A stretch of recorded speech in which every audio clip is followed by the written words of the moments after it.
오늘은 잠언 13장 7절부터 말씀을 봅니다. 자, 7절에서 17절까지예요.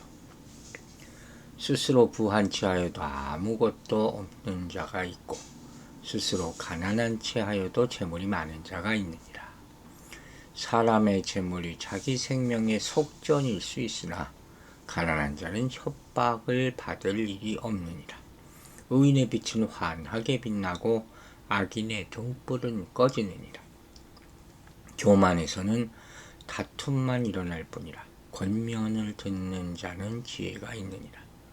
망령되이 얻은 재물은 줄어가고 손으로 모은 것은 늘어가느니라. 소망이 더디 이루어지면 그것이 마음을 상하게 하거니와 소원이 이루어지는 것은 곧 생명 남으니라. 말씀을 멸시하는 자는 자기에게 패망을 이루고 계명을 두려워하는 자는 상을 받느니라. 지혜 있는 자의 교훈은 생명의 셈이니 사망의 그물에서 벗어나게 하느니라. 선한 지혜는 은혜를 베푸나 사악한 자의 길은 험하니라. 무릇 슬기로운 자는 지식으로 행하거니와 미련한 자는 자기 미련한 것을 나타내느니라. 악한 사자는 재앙에 빠져도 충성된 사시는 양약이 되느니라. 아멘. 여러분, 잠언은 정말 좋은 글이죠. 평생 읽으시기 바랍니다. 그죠? 아침에 이 말씀을 읽고 하루를 시작하면 어떤 일이 생길까요? 말씀이 여러분을 지켜줄 줄로 믿습니다. 자, 오늘 본문 7절부터 보면 재물과 연관된 현상이죠. 잠언 해석할 때 우리가 주의할 것은 뭐냐면 모든 잠언의 진술이 진리라는 강박관념에서 벗어나라는 거예요. 물론 하나님의 말씀은 진리죠. 근데 진리가 여러분을 절대적으로 좌지우지하지 못하잖아요. 그 능력은 있지만 여러분이 인간이 거부하기 때문에. 그리고 또 한 가지, 잠언 말씀이 절대 진리를 전달하기도 하죠, 물론. 그러나 현상을 보여주기도 해요. 즉 7절은 겉으로 드러난 모습과 실체 사이에 차이가 있음을 보여주는 거예요. 그러면서 겉모습이 아닌 본질을 살펴야 한다. 이걸 말하고자 하는 것이죠. 즉 부유함이라는 것은 겉으로 드러나는 것만 보고 판단할 수 없다. 왜? 스스로 부한 채에도 재물이 없거나 가난한 채에도 재물이 많은 경우가 있잖아요.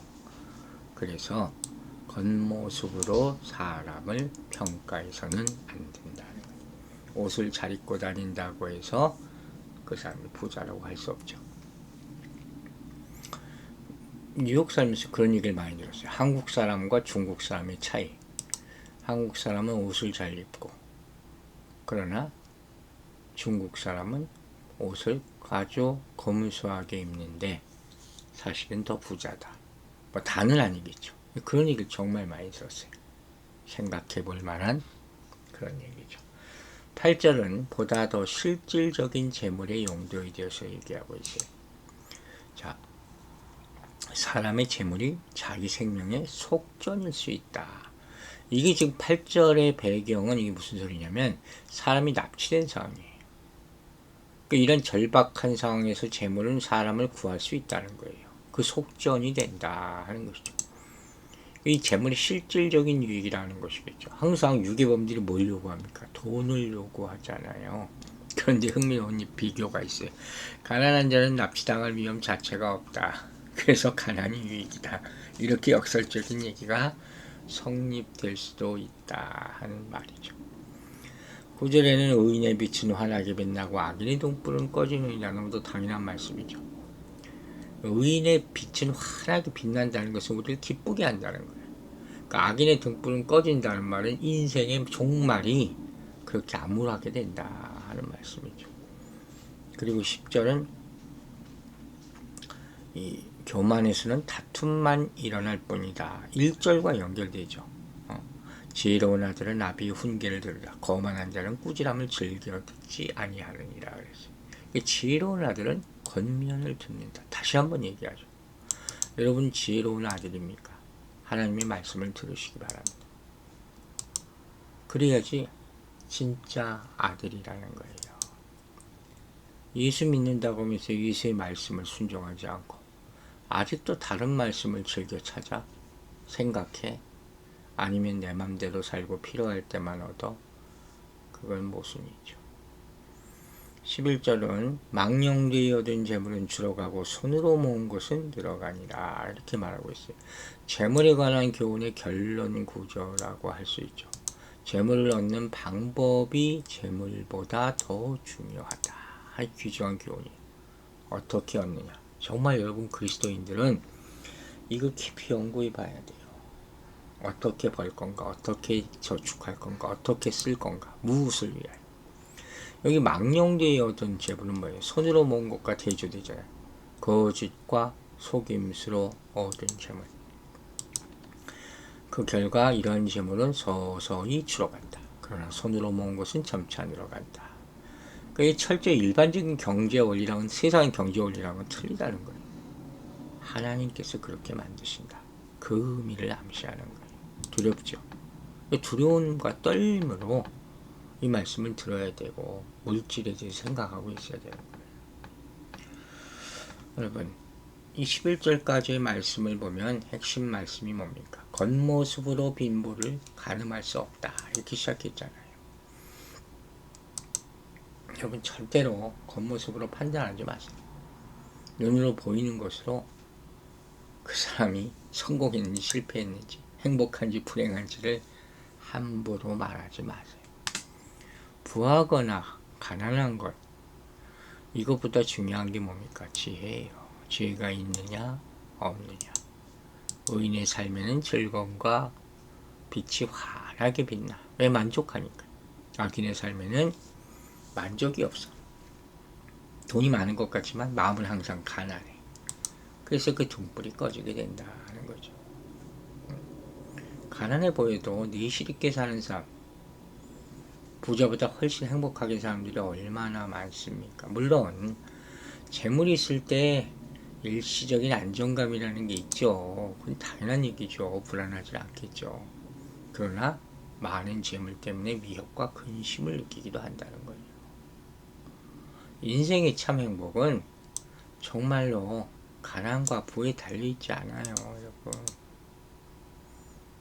저는 이 사역자로서 살면서 단 한 번도 뭐 이렇게 부하게 살아본 적이 없었을 거 아니에요. 그럴 기회는 왜 없었겠어요. 그렇게 유혹하는 것도 있었고 주겠다는 사람도 있었고 심지어 집까지 마련해 주겠다는 그런 제의도 있었는데 그걸 다 거부했을 때 내가 바보입니까?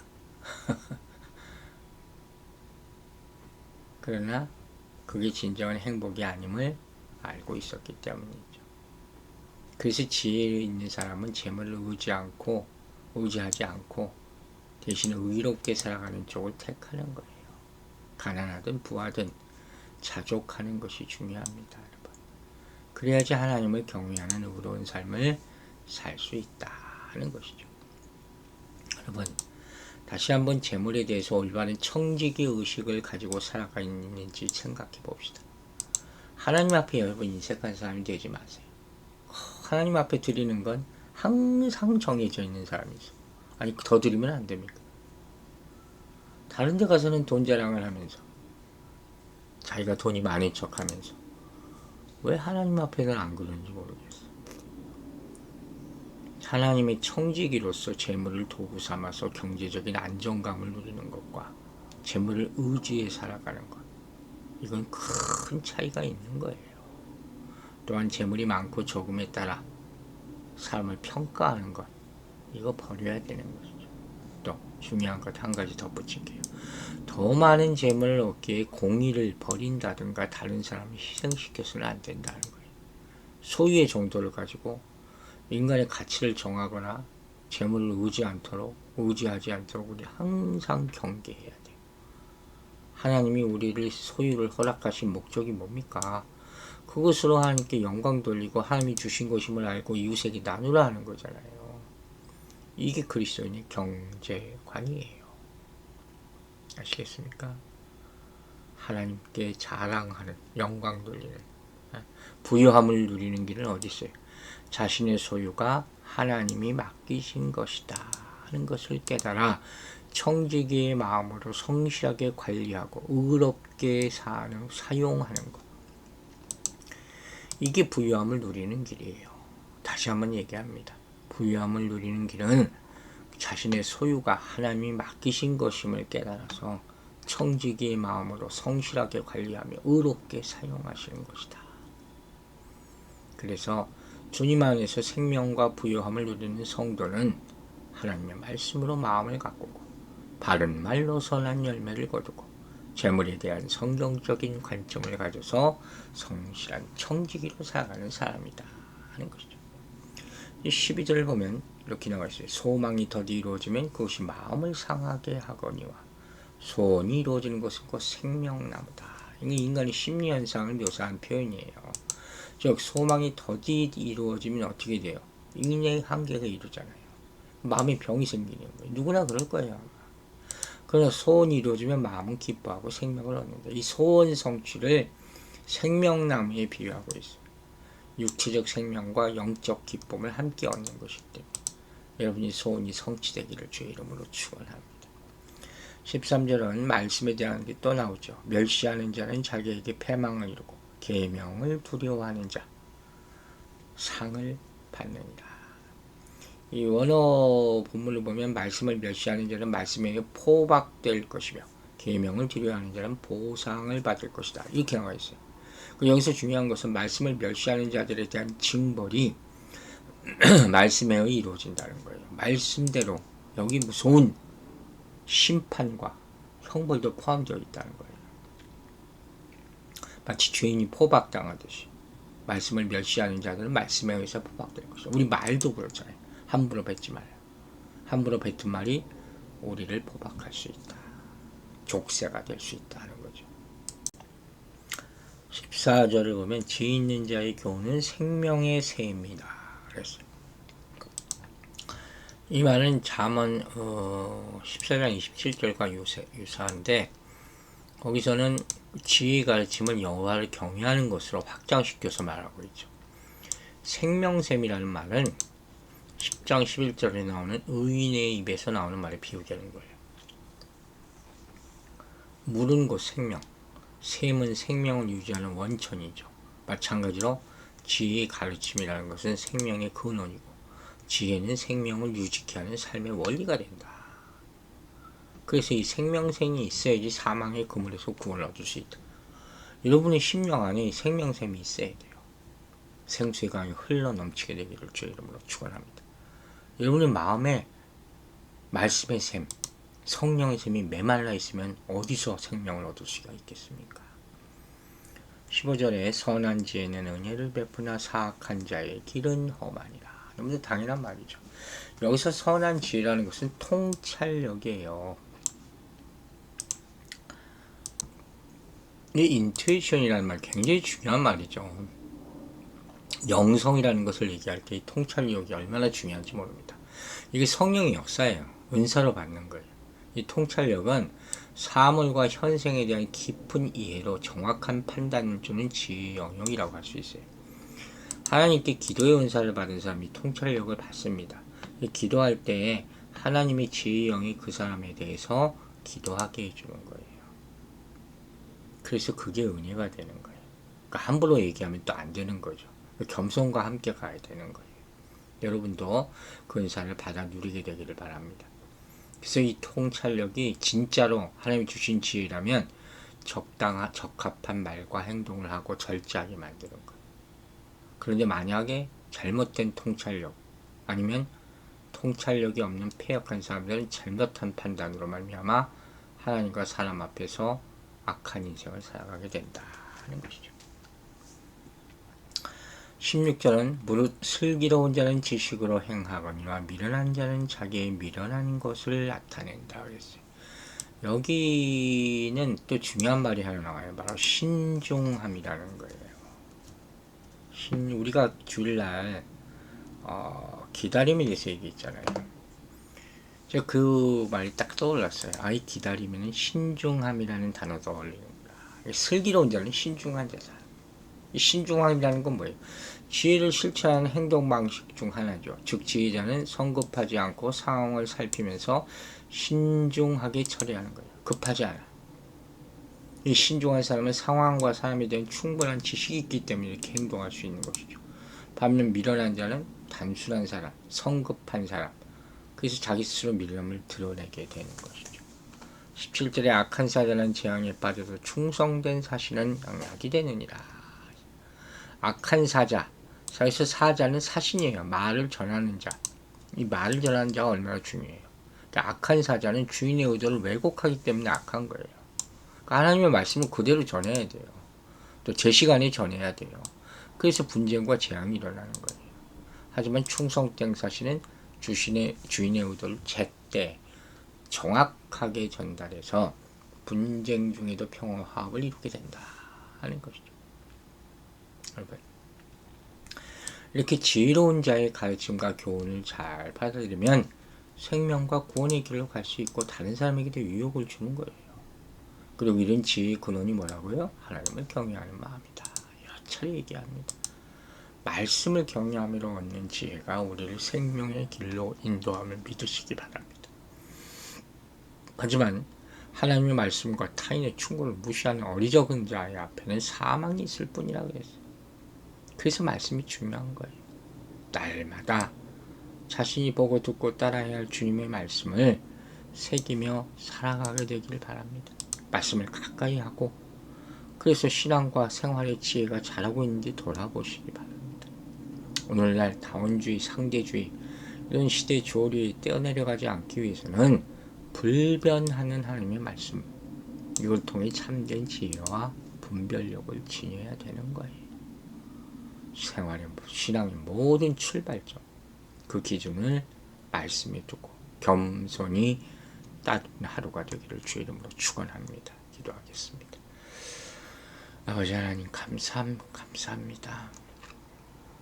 오늘 하루 또 겉모습이 아니라 정말 그 속에 있는 신앙, 성령으로 사람을 판단하고 내 자신을 돌아보게 해 주시옵소서. 우리가 물질에 대해서 또 생각할 때 어떻게 재물을 얻고 어떻게 사용할 것인가 깊이 생각하게 해 주시고, 이 모든 것 하나님으로부터 온 것이라는 가장 기본적인 진리로부터 출발하는 그런 믿음을 허락하여 주시옵소서. 우리 눈으로 보이는 것으로 삶을 판단하지 말게 하여 주시고, 이전에 알던 지식과 그런 경험으로 하나님의 말씀을 안다고 교만하지 말게 하여 주시고, 항상 겸손한 마음으로 하나님께서 우리에게 소유를 허락하신 목적을 깨닫고 그 안에서 바른 인생 살 수 있도록 축복하여 주시옵소서. 또 한 가지, 항상 신중하게 하여 주시고 상황을 잘 살피고 통찰력을 허락하여 주셔서 남에게 하나님의 선한 능력을 끼치는 그런 하나님의 사람으로 살아가는 우리 평생 되기를 간절히 원하오니 주님 도와주시옵소서. 소망하는 자들에게 소망을 이루게 하여 주시고, 유혹을 받는 자들에게 이길 힘을 허락하여 주시고, 우리 성도들, 연약한 자들 한 사람 한 사람 힘을 얻고 이겨낼 수 있도록 오늘 하루 살 수 있는 능력과 거룩한 힘을 허락하여 주시옵소서. 주의 구원의 능력 함께하여 주실 줄로 믿사오며 예수 그리스도 이름으로 간절히 기도했습니다.